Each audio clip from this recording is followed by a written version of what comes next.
dit l'autre, bien au contraire. Non, je sais que je vais encore prendre l'opinion à rebrousse-poil.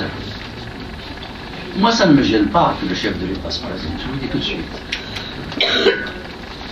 Dès lors qu'on a levé la limitation des mandats, il ne faut pas créer des exceptions au-dessus des dispositions constitutionnelles. Vous savez tous ce que je pense du bilan de Bouteflika. Je ne vais pas m'éterniser là-dessus, c'est un désastre national. Mais si jamais aujourd'hui on dit on empêche X de se présenter parce qu'il ne nous arrange pas, pensez à demain, cet abus, ce contournement, cette violation de la loi peut s'imposer à quelqu'un d'autre. Je crois qu'il ne faut pas poser le problème en ces termes. Il faut poser le problème en termes de garantie des conditions dans lesquelles doit se dérouler le vote. Bon ben, qu'il vienne avec son fauteuil roulant se présenter. Il n'y a pas de problème, moi ça ne me pose aucun problème. Mais qu'il verrouille le ministère de l'Intérieur, qu'il verrouille le ministère de la Justice, qu'il verrouille le Conseil constitutionnel, qu'il mobilise déjà les médias publics qui annoncent en boucle sa candidature, c'est ça qui pose problème. J'ai lu qu'il n'a pas été retiré ses formulaires de candidature, etc. etc.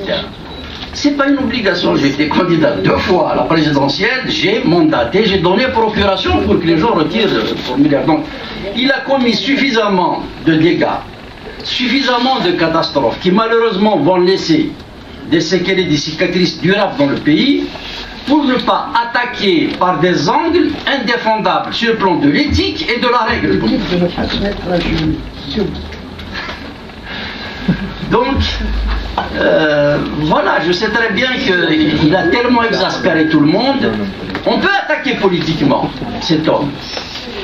15 ans, il ne s'est pas adressé à un média algérien. À l'inverse, la dernière feuille de chou étrangère, il est capable de mobiliser toute la logistique de la présidence pour avoir droit à 2 lignes dans un journal régional français ou luxembourgeois ou bien mongolien. Bien sûr que c'est choquant.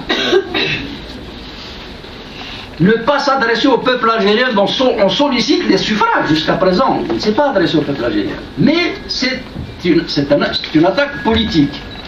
Mais je ne vois pas, à partir du moment où la Constitution lève la limitation du mandat, pourquoi et comment on devra dire X n'a pas le droit de se présenter. Ce qui me choque, je vous le dis franchement, ce sont les autres candidats qui s'engagent dans des règles à l'évidence biaisées et qui continuent à maintenir leur candidature. Ce qu'on peut faire, c'est disqualifier politiquement cette élection pour raccourcir les dégâts que va commettre cet autre mandat et éventuellement ouvrir une parenthèse, la première depuis l'indépendance, pour que l'on sache un peu comment faire de manière consensuelle, parce que chacun devra faire un effort pour essayer de sauver le pays d'une explosion annoncée.